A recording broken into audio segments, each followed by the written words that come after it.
Aniya nasab kini akong balak nga akong giuluhan, kaharuhay nga dili mabiyaan.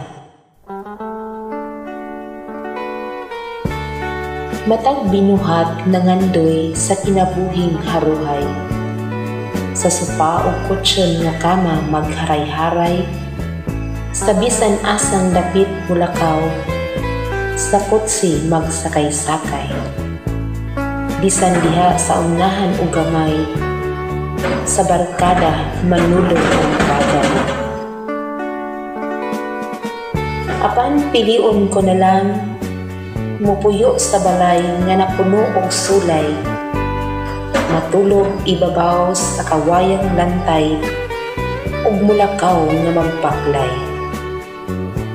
Kaysa kinabuhing haruhay, apan sa katulogon, dili ka makatulog nga malinawon.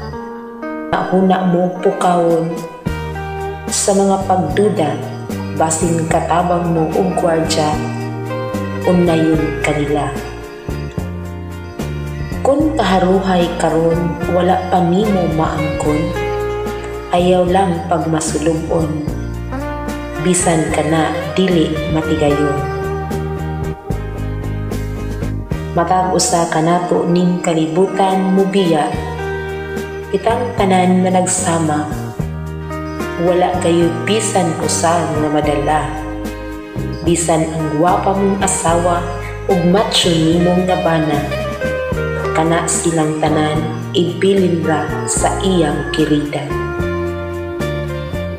This song is from Wilbert's Hard to Find Music Library. Nga kasakit sa dughan, kung bahandi mong gipasingutan, ang tanan sa kabit mapahimuslan. Malagmit pa, daog-daogon ang imong kaanakan, tungod lang sa nahibilin mong katigayon. Usa ra gayud kabutang ning kalibutan, angayantang paningkamutan, ang makadayon sa Dios nung puloy-anan, kay tuwa dito ang kaharuhay, kaharuhay nga dili mabiyaan. Daghang salamat.